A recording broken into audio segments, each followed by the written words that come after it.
Thanks for joining us. My name's Dave Rees. I'm the managing partner at Convergence. I think probably most of you will already know we're a boutique search firm. We help companies both with leadership roles and with specialist positions. The common thread tends to be a need for a deep layer of proactive search. We've got a team of experts in particular disciplines, pretty much every function you'd see around an exec table. So we cover finance, IT, HR, risk, sales and marketing, and operations. But the webinars and the events that we do are a part of our effort to try and contribute to wider conversations, and particularly around some of the key topics across HR, talent acquisition, and the world of work in general. So really delighted to have Teresa Collis with us today. Teresa is Director at Adaptive Cultures. As she mentioned, she's based in Melbourne. She works with a host of organisations to help them to evolve their cultures. And I'll leave it to her to share a little bit more about the type of work that they do. But she comes from a really interesting background. So marketing and communications originally, then into talent acquisition. She worked for Siemens both in Germany and Australia for quite a number of years. She was the head of global employer marketing there and the capability and culture lead for global talent acquisition. So I thought it would be really interesting to hear from her. I mean, we all know how huge the topic of resilience has become. But I think actually taking the steps to build adaptive cultures is extremely nuanced. It can be a very long road. And what's less spoken about, I think, is the part that talent acquisition can play in that. So really looking forward to hearing her thoughts on it. Just before I hand over, we want to make this session as useful as possible for everyone. And it really is your session as much as it's anyone's. So please put your thoughts and your questions in the chat function as we go. I'll do my best to try and weave them into the conversation if I can, or we'll save them until the Q&A section at the end. We'd also really welcome your input. And there's some functionality on here. If you press the raise hand button, we can prompt you to unmute yourself and you can contribute to your views or your questions. And it would be great to try and make this as interactive as possible, really harness the experience of the group. I know we've got a pretty broad cross-section of people, different industries, functional areas, different levels. So it would be great to harness the benefit of that. So anyway, all that said, Teresa, I will hand over to you. Wonderful. Thanks so much, Dave. And as I said, it's a pleasure to be here. Just checking, Dave, that everyone can see the slides okay before I jump in. I believe so. Okay. I certainly can. So wonderful. We're good to go. Thank you. So as Dave said, it would be great if we can have a conversation of some kind today, whether that's in the chat or whether you're able to take yourselves off mute. I really appreciate that. And as Dave said, this is really about you and how the information I'm going to share can help you. So please feel free to raise your hand at any time and ask questions. Today, I'm just going to give a very, very brief introduction about adaptive cultures and what it is that we do, and then talk a little bit about what is culture. It's a word that's bandied about a lot, and I think if we're going to be talking about culture, it's really important that we have a shared understanding of what we're talking about. I'll talk a little bit about an adaptive culture and what that means and why it can be incredibly important, or why it is incredibly important, and some of the ways that we can start to build a culture that is more adaptive. As Dave said, I do have a bit of a history in talent acquisition, and I believe very, very strongly that talent acquisition in many ways plays a huge role in building and maintaining cultures in organisations. And I'll talk a little bit about why I think that's the case and some of the ways that we can perhaps evolve or transform the way that we recruit to have an impact on the overall culture of our organisations. And then we'll have some time for some final reflections. And as Dave said, some Q&A at the end. So culture is adaptive cultures. We exist to enable cultural evolution for the good of people and planet. We're a very purpose-driven organisation. And we exist to enable individuals, collectives, communities, anywhere where people come together for any purpose, to live to their highest potentials and make a really positive and very humane contribution of their spheres of influence. So that's our purpose. The main way that we do this is by working with organisations to support them in transforming their cultures, becoming more agile, more adaptive. We've worked with international global organisations of over 60,000 people, and in fact a small New Zealand organisation some years ago of about 50 or 60 people. So we run the gamut, if you like, of organisations. The organisations that we work with invariably have recognised that the way the world is changing, the way their environment is changing, means that they need to show up differently to be successful. And so these are the organisations that we work with to help them achieve that. So culture. They've been over the years, and we see more and more of them every year, you know, surveys of CEOs and CHROs asking them what their biggest challenges are. And inevitably, culture is in the top three. Dave, I understand that in conversation recently with some of your top partner clients that building and maintaining culture in the new normal of hybrid working has been identified as a major challenge. Do you want to tell me a little bit more about that?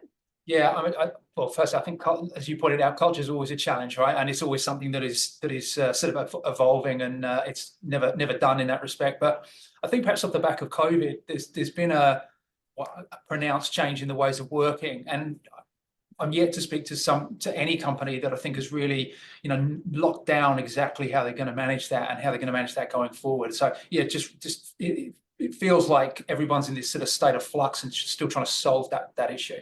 Yeah, absolutely. And, you know, it's interesting, we've used the word normal here. I don't actually know that there is any such thing as normal anymore. You know, the only thing that's normal is the fact that things are changing all the time. And culture absolutely plays a role in that. But what is culture? I'd love to hear anyone have a go at putting in the chat. What does culture mean to you? If you had to define it, how would you define it? I just give people a couple of 10 seconds or so to share if they would like to. Yeah, please feel free to just hit up the chat, or if you're brave enough, put your hand up. We've got you're one person I think that's keen to provide some input. So Deanna, I'll invite you to give your view. Deanna, good morning. I think Deanna and anybody else that puts hand up, you'll need to take yourself off mute. But yeah, good to go. Good morning. I want to share that it could be the way I'm signed in, but on my side, it looks like chat has been disabled. Oh, right, okay. So I don't know if that's just happening for me or others. Let me try. Thanks, Deanna. Yeah, happy to also share a semi-definition of what I think culture is. Yeah, please go for it. I think I might have fixed that now. If it's yes. Oh yes, I think so. Brilliant. Yeah. Thank you. I'm happy to just put it into chat while others do the same. Yeah, great. Thanks so much. Thanks for putting that out, Deanna. So while people are sharing, a very common definition of culture is the way we do things around here. And I think most people have probably heard that. And, you know, it's certainly one way of looking at culture. And the way we do things around here is something that you can see, that's for sure. But I think a more nuanced definition of culture is over here on the left-hand side, an organisation's collective beliefs, values, attitudes, assumptions, symbols, behaviours and habits. So absolutely how we do things around here and what creates, drives, sustains, keeps us going, if you like, about how things are done around here. So, you know, I sometimes think of it a little bit like the iceberg model. The way we do things around here is above the water, but the stuff that's happening below the water, that's actually part of culture as well. And that's what drives and sustains the behaviour.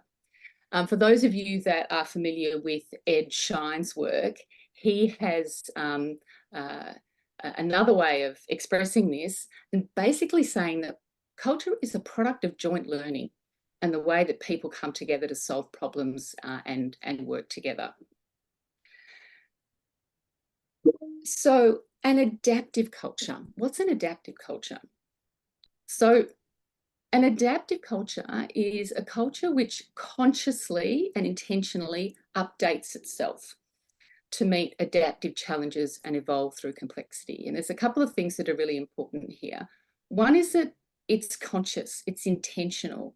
It's not a culture that kind of just responds when things happen. It's a culture that reflects and thinks about what do we need to be to meet the challenges that we're facing in our environment. The other thing that's super important here is updating itself. It's not just about structure. It's not just about, oh, let's have a bit of a reorganize and that will, change our culture. It's much, much more than that. And when we think about culture, it's really important to remember that cultures are not static. If, as Ed Shine says, culture is a function or an output of collective learning, culture is the living system. It evolves, sometimes it devolves, but it's certainly not static, and cultures certainly never stay the same. At Adaptive Cultures, we have a framework that describes how cultures evolve, from cultures that are less adaptive through to cultures that are more adaptive. And experience tells us that and as it says here, the more adaptive culture is, the more able that organisation is to respond and be successful in a very changing environment. The framework, which I'm going to share with you in a moment and just take you through that, the framework helps us to identify what stage of culture will best support us to achieve our aspirations. It also can help us get a feel for where are we right now and thus how can we build a pathway from where we are now to a culture that is perhaps more adaptive and better able to serve us as we face into the challenges of a very complex world. So before I go into sharing our framework, I'm just open it up for any questions, Dave, if you have any reflections at this point. None from me so far, and it's looking a little bit silent so far in the chat. So yeah, encourage you to put your input there. But no, let's keep moving forward. Beautiful, thank you. So, as I mentioned, the Adaptive Cultures framework. How do we think about culture? How do we look at culture? It's represented in this diagram here. So, we think about culture in two axes. So the vertical axis here is about the worldviews and the ways of working of the people in the organisation. The horizontal axis looks at the organisational focus. So what's important from an organisational perspective? As cultures evolve, the ways of working also evolve from ways of working where people are quite dependent. It's quite a hierarchical organisation, through to a much more independent way of working, quite autonomous. People become more focused on getting their own outcomes and being independent, self-sufficient, being accountable for their own actions, through to working interdependently. So in many ways relying on each other but not depending on each other, through to a much more co-evolving way of working together. At the same time, the organisational focus of an organisation can evolve as well, from an organisation that, and we often see this when organisations first start to form, what are the processes and the rules and the guidelines that we need to have to ensure that we do the right thing? It's quite compliant. Through to a more achievement type of environment where results are really important. So results, strategic alignment, getting an outcome, through to an organisation focusing on building capacity. This is where purpose becomes quite important in an organisation. The learning and collaboration becomes something that is a focus for leadership, and then moving on to more evolving systems. Now, there's no right or wrong or better or worse culture. Culture serves a purpose, literally. having a more adaptive culture doesn't mean that the culture is better or a better fit for an organisation.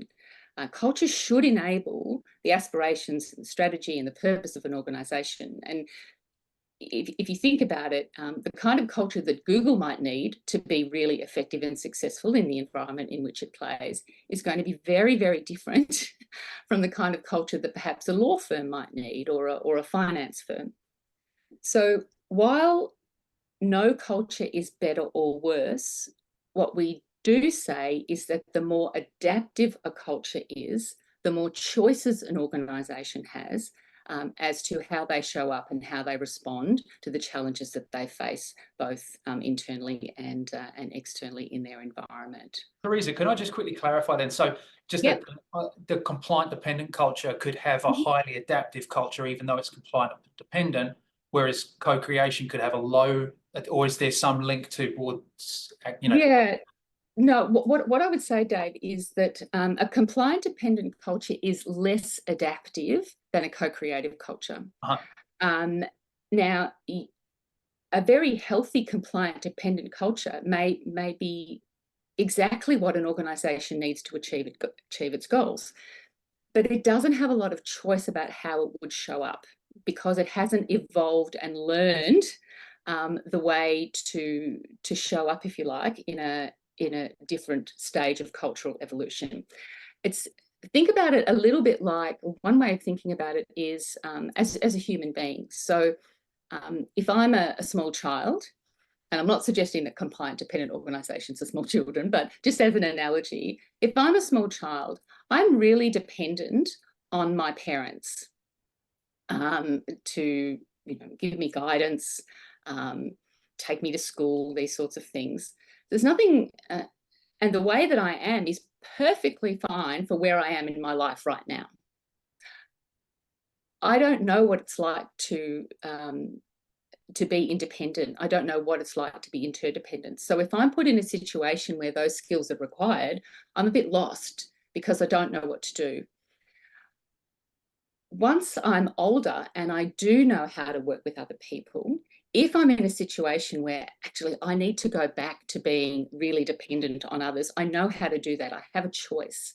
So if you think about culture in that way, if we have a culture that is, focused on capacity building, knows how to work effectively interdependently, if something happens and they need to double down and be compliant, for example, I worked in an organisation where there was some challenges around compliance, and they really needed to revert back to how do we focus more on compliance.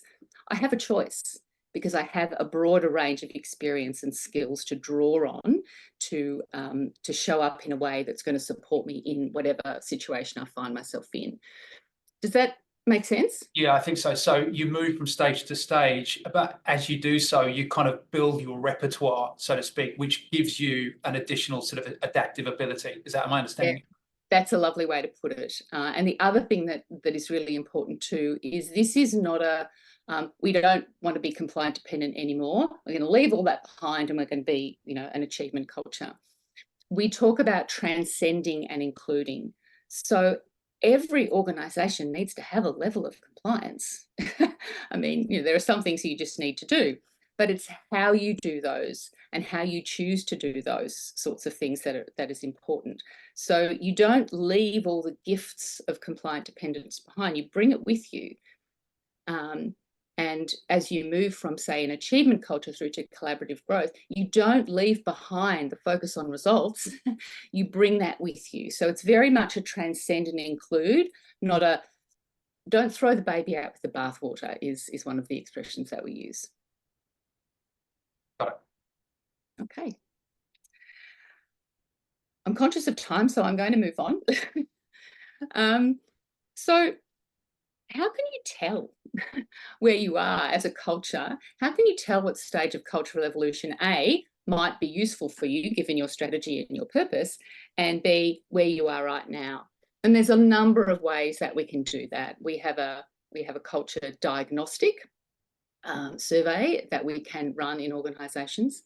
I don't call it an assessment because an assessment implies that there is a right or wrong answer.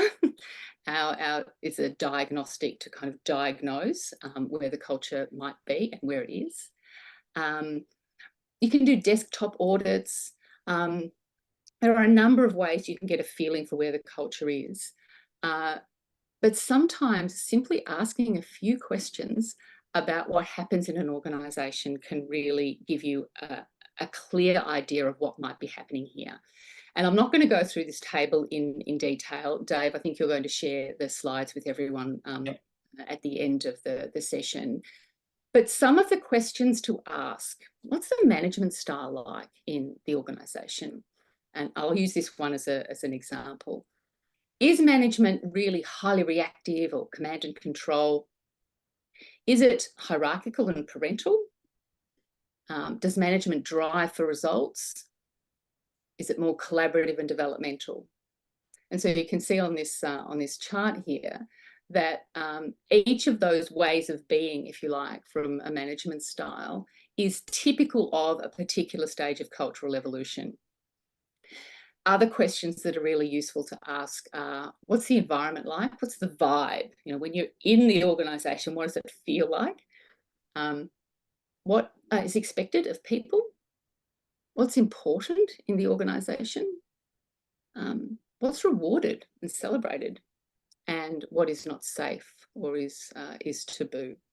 So just thinking about some of those questions and where your organisation might be is a really effective way of getting a feel for what stage of cultural evolution you might be at, and also thinking into the future and having an awareness of what purpose and goals for the organisation are.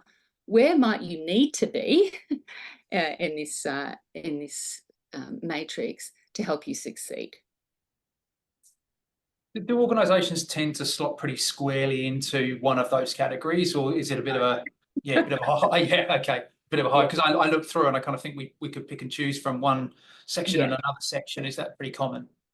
Yes, I think you know, we could have a whole nother session on the complexities of culture in an organisation. Generally speaking, across an organisation, you'll often have a mix of these things, and sometimes you might find that parts of the organisation are perhaps more compliant dependent in the way they show up, and parts are a little bit more you know, focused on achievement. That could be for many, many different reasons. Sometimes if you're geographically dispersed, you might have different cultures in different locations. Generally speaking, though, there tends to be sort of an underlying vibe, if you like. But as I said, we'd have a whole nother session on that. And it's extremely interesting. One of the very useful things about understanding where there may be variation across an organisation is that you can identify where you've got green shoots. You know, what can we leverage here? And also potentially identifying where are areas in the organisation that might be holding us back. And having an understanding of those can be super useful as you're starting to chart a way forward. So how can you build and nurture and sustain a more adaptive culture? So how can you support the evolution of your culture? We think about it as 3 levers for building adaptive capacity. And adaptive capacity is really, for us, another way of describing culture. If, as cultures evolve, they become more adaptive, then building adaptive capacity will support your culture to evolve. So we think about this as a little bit like a 3-legged stool, that there are 3 key levers to focus on. The individual levers. So people within organisations really need to evolve and develop bigger minds and bigger hearts and more expansive worldviews. So what are some of the ways, what are some of the ways that we can help individuals grow and develop?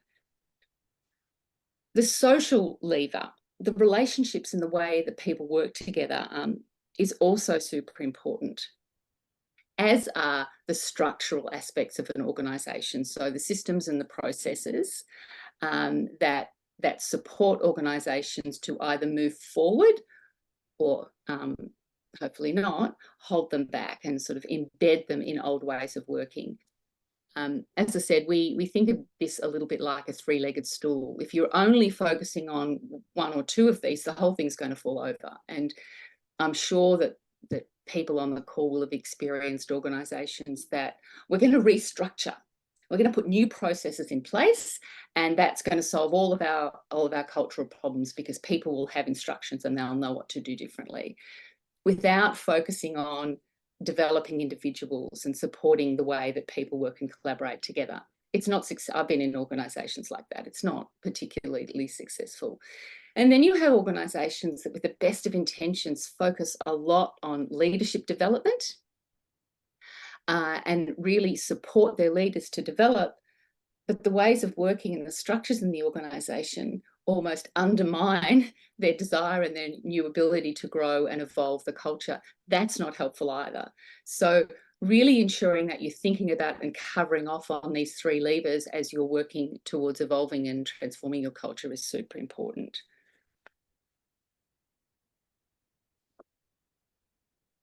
So let's think about how talent acquisition or recruitment can feed into culture.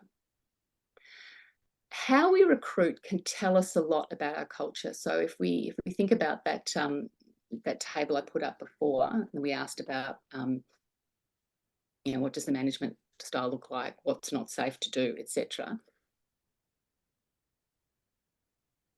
If we think about how we recruit, that can also tell us a little bit about where we might be. And what I've done here, just as a short example, is to pull out 3 of the questions in that diagnostic survey that I mentioned that have relevance to talent acquisition. And we ask people in the survey to to rank from most like my organisation to least like my organisation, particular statements. And again, conscious of time, let's just focus on that first one. There's a question that says, people are recruited based on immediate demands, personal connections, regardless of behaviours and values. Are people recruited on their competence and their experience, a proactive mindset and ability to deliver results, high level of awareness, desire for growth and capacity to adapt? So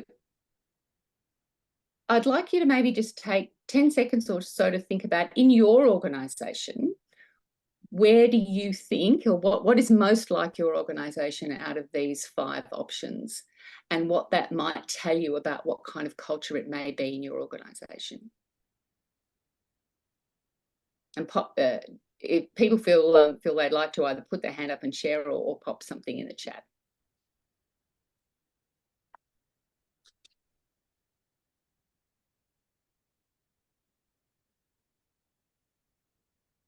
Do you see any correlation between large or small organizations or industries or public sector, private sector? Is that kind of tend to be norms, or is it just sort of many and varied? It does tend to be varied. I think in my experience, organisations that are highly engineering-based, sort of scientific-based, and government organisations tend to be a little bit more compliant dependent. So really focusing on competence and experience is super important. Small organisations and more sort of start-up organisations tend to be a little bit more focused on mindset, because they're in an innovative space, and so they want people who can think more innovatively, but it does vary a lot. There's a few comments in the chat, and most seem to sort of agree it's around competence and experience. Yes. And Samara makes a good point, which is it depends on the level. You might recruit sort of maybe a lower level role for competence and experience, and then more senior, you're looking for somebody with higher level of self-awareness, for example. Yes, yeah, absolutely. So there are a few questions in the diagnostic survey that focus specifically on recruitment, and it feeds into our overall sense of where might the organisation be as a whole. But how we recruit can also be a cultural contribution. And what I mean by that is, across an organisation, how things are done around here and the reasons that things are done around here really feed into where the culture is going to be evolving to. So I just, in the last couple of minutes that we've got before we open up for questions, I just want to give you some thoughts and some ideas about, if you are looking to transform not only the way that you do talent acquisition, but also the culture in your organisation, what are some of the questions that you can ask, and perhaps what are some of the things that you can start to shift? So, who owns the recruiting process? Is it the HR department? Is it the team? Is it the manager? Who owns it? And if you're thinking about the stages of cultural evolution, if the HR department or the recruiting talent acquisition owns it, it's probably a relatively compliant, dependent, hierarchical way of doing things. If everybody owns, or if the manager, the leader, owns the recruiting process, maybe it's a little hierarchical, maybe it's a little bit more achievement focused. If everybody owns the recruiting process, then that is a much more collaborative, joint way of approaching recruiting someone into the organisation. So perhaps just reflecting, who does own your recruiting process and why do they own it? Another question, what are you looking for in a candidate and how do you assess that? So a number of people have said that competence and experience is what we recruit on. And certainly it's really important then the person that you're going to bring into your organisation has the technical skills to do the job. Absolutely important. And you reflect on what we were saying before about, as we evolve as culture, we're transcending and including. Absolutely, you need to make sure that the person has got the technical skills to do the job. And what else is important? Mindset, ways of thinking, diversity, those sorts of things. And are those attributes, capacity as well as capability, are they built into the way that you select candidates? What do your job ads look like? Your job ads are, we need a design engineer and these are the technical skills and experience you want, please apply. Because that's also telling you that, or suggesting that your organisation is very much focused on, potentially achieving an outcome and perhaps, following the way that things used to be done. Or is your job ad, maybe do you do video job ads? Do your job ads talk about the purpose of the organisation? Do your job ads ask people to share with you a little bit about themselves as human beings, as well as someone who's actually going to come in and do that job technically? So thinking about what your job ads look like can help shift the culture in the way that you do talent acquisition. Who does the interviewing? Is it just the HR, the recruiters and the manager? Does the team get involved? And also thinking about, how does that make the candidate feel? How many interviews do you do? What's that experience like for the candidate? Is it a one-on-one chat? Is it like a panel interview? And as I said, how might the candidate be feeling about that? And how do you communicate with the candidate? Do you communicate to the candidate? Do you communicate with the candidate? How frequently do you do that? Is it a collaborative joint experience between you and the candidate? Or is it just a one-way conversation? And then thinking about the structural aspects of how we recruit. What are the recruitment processes like? Are they rigid? Are they detailed? Do they offer the opportunity for flexibility given particular situations? Where do you interview and what's the environment like? Is it online? Is it in a small room? Do you sit opposite each other? Is it a conversation? What does that environment tell you about the culture in your organisation and the way you recruit? And also, how do you plan for recruiting, or do you plan for recruiting? I've worked in organisations where You know, you get a phone call from the manager saying, oh, you know, we need an engineer next week. Not great planning, not great forward thinking. So again, that can tell you a lot about your organisation and where the organisational focus is. Is it short term, we just need to get the job done, or are they thinking, or are we thinking further into the future in a more sort of collaborative, strategic way? So there's no golden silver bullet here, no perfect answer here, but when you're thinking about how can you transform or evolve the way that you do talent acquisition or the way that you recruit, these are some of the questions to ask yourself. So Dave, I'm going to stop there and see if there are any questions before I close off, and then we can open up for a full Q&A. Fantastic. Yeah, I think this piece in particular is super interesting. I mean, one of the things that jumps out at me is that on this list, there's a good mix of things that are kind of big chunky pieces that are sort of structural, that would be hard to move, but would move the dial, around the ownership of the recruitment process, for example, or the recruitment process itself. But there's also some smaller things that individuals could affect, like how we communicate with candidates, that would actually start to kind of inch forward the evolution of the culture. So it's not just it's something everybody can have an impact on, which is pretty cool. Yeah, and you make a really good point about who owns the recruiting process and why. Easy question to ask, right? And easy to say, well, everyone should own it. But how do you make that happen in an organisation? It's about potentially changing people's worldviews. It might be about changing the structure in an organisation. It might be about training people up into recruiting. It's a big chunk of stuff. The act of determining what do we need to do to change this in and of itself is a cultural contribution. It requires the organisation to think differently and expand their worldviews, and that in and of itself will support the evolution and transformation of the culture. Yeah, I guess the thing that sort of strikes me there is that there needs to be a target culture. Everybody needs to know where they're moving to. What is the kind of the North Star, as it were.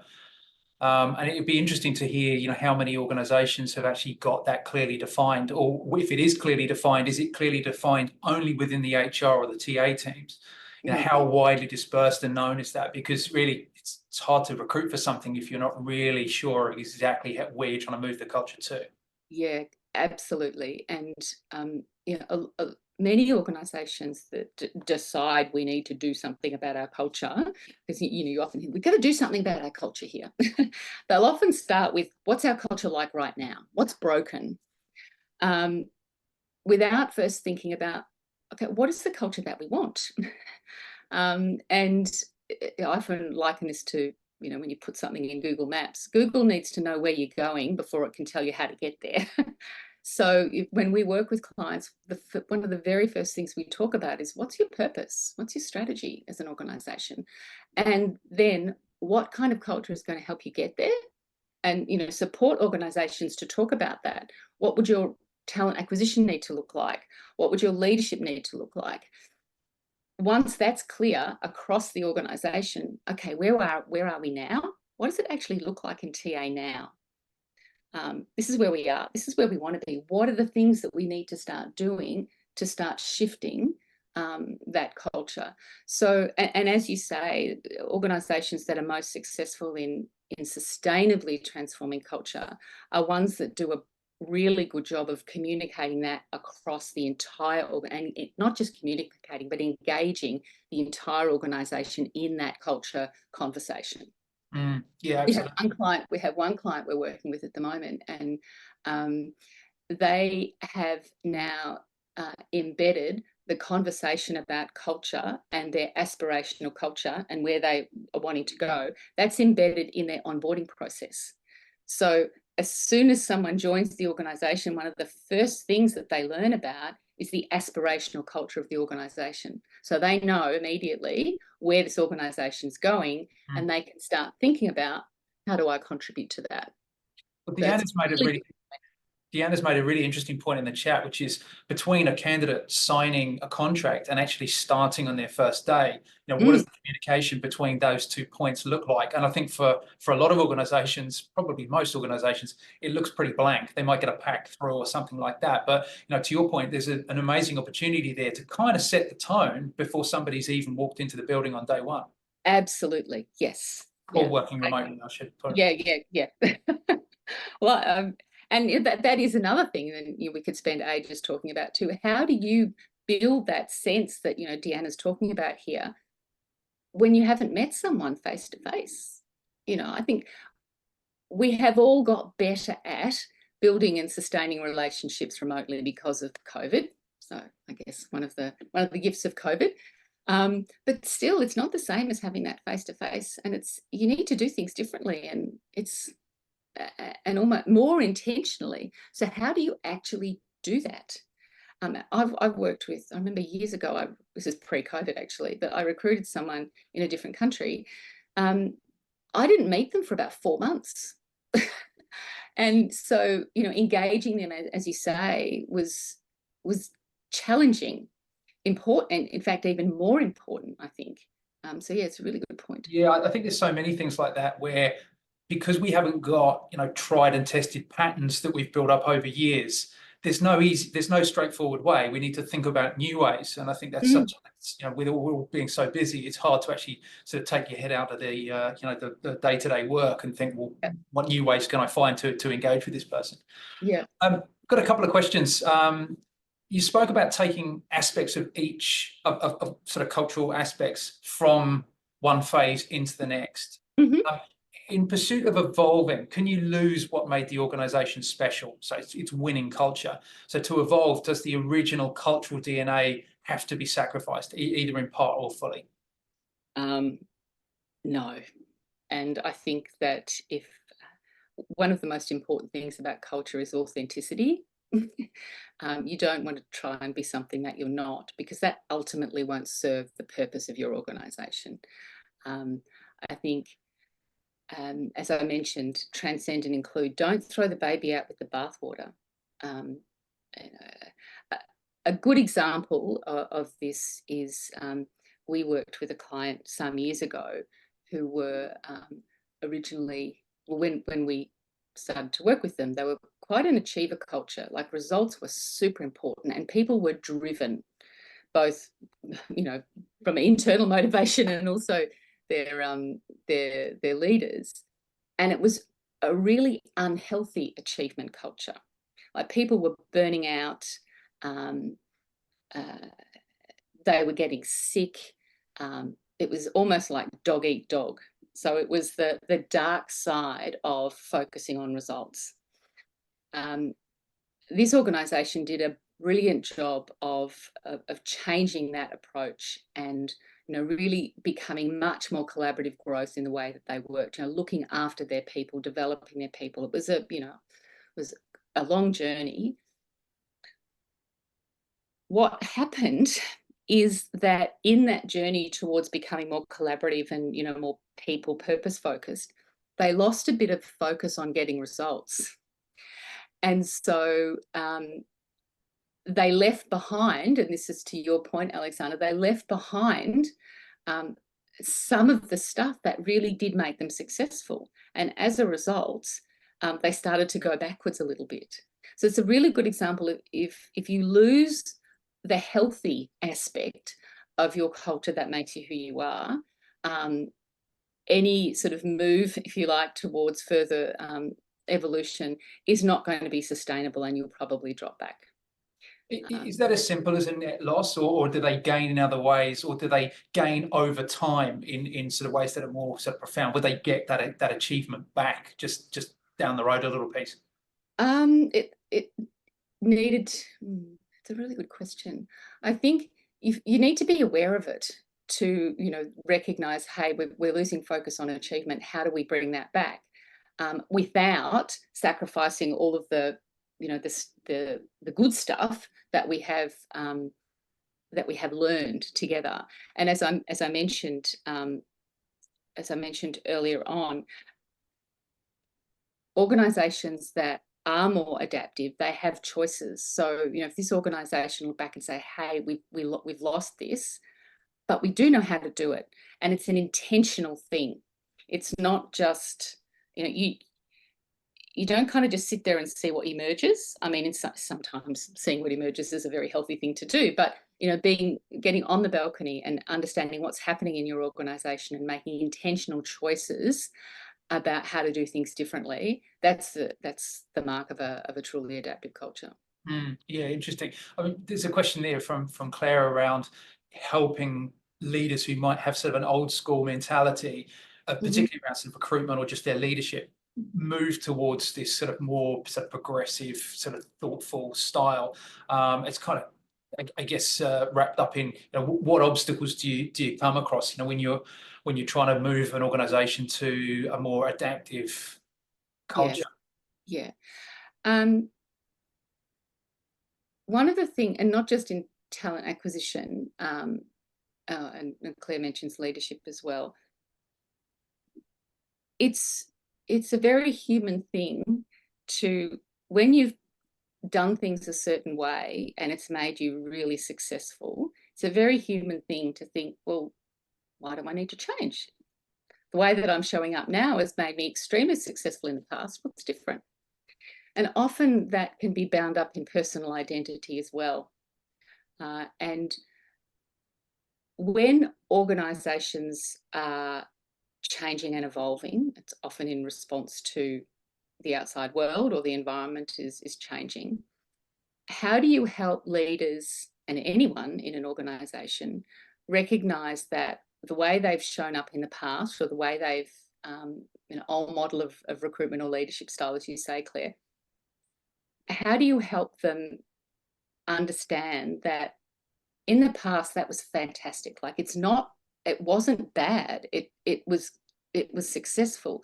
And if we're going to be successful in this new environment, things need to change. And that can be a very, very difficult conversation to have. This isn't just sit someone down and tell them, can't you see that we need to do things differently?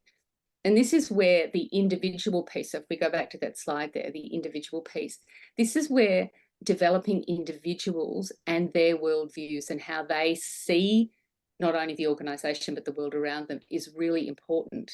Because often people are hanging on to these things because it's part of their personal identity. They might not know how to do things any other way. Experience tells them that has made them successful. So I'm not really doing a great job of answering your question, Claire, because there's not a really easy answer, but acknowledging that it's not easy and focusing on the development of the individuals in the organisation is key to helping them shift. I guess from a recruitment point of view, this is an opportunity for talent acquisition professionals to sort of champion the aspirational culture. You know, they're partnering with hiring managers, and I guess it's at various levels. So there's a power dynamic there potentially, but you know, they can be the guardians of, well, this is what we're aspiring to, and so an old school leader's view of what is needed can be challenged in that kind of recruitment process. Yes. And one of the I won't say a mistake, because that doesn't sound like the right way to put it, but one of the challenges as organisations, and particularly in talent acquisition, have a clear and honest and genuine intention, for example, to start recruiting based on, you know, mindset and worldview. So let's bring people into our organisation that have the kind of, you know, worldviews and mindsets that we're looking for. They had the best of intentions, and they, you know, organise their processes and their ways of interviewing and advertising to support that. When the rubber hits the road and the manager needs to make a decision, so often what happens is they default back to, oh yeah, but this person's got a great CV, or they've got a degree in XYZ, or you know, they've worked for longer at this particular organisation. And even with the best of intentions to try and recruit based on additional capacity, final decision is often made on the experience and expertise. How can talent acquisition, as you say, Dave, work with hiring managers to help support them in making decisions in a different way? And again, it's not just, here's the process. It's a lot of work individual work to help people understand the importance of that and how it will contribute ultimately to the transformation of the culture. Yeah, I mean, Jo has just made the point that they've introduced unconscious bias and diversity training for people leaders, which I think goes some way to helping people challenge their own paradigms and, you know, shift their thinking in a more progressive way. Yeah, absolutely. Fantastic. Okay, well, look, I think we've gone through all the questions in the chat there, which has been great, and the presentation itself. I mean, a huge number of takeaways there. Hopefully, everybody has found that as instructive as I have. I'm sure there's some lessons learned there for everybody. Teresa, thank you. It's been so awesome to delve into that topic in more detail. My pleasure. And just a couple of quick closing words from me. Organisations are made up of people. They're not these sort of big concrete buildings with nothing in them. You know, organisations are made up of people. Culture is all about how people interact. Talent acquisition is all about bringing people into organisations. And so logically, therefore, and also my gut and my heart tells me, TA has a significant role to play in building, transforming and nurturing organisational culture. And I think it's so important that the people who lead talent acquisition in organisations really believe that, because it really, to me, it is the foundation of building and nurturing more adaptive cultures. So, but no, thank you for inviting me, Dave. I've really enjoyed it. Fantastic, and thanks for those final thoughts. Well, everybody, thank you for being here. Have a fantastic day, and I hope you enjoyed it as much as I did. And yeah, we'll leave it there. Thanks, everyone. Thanks. Bye bye.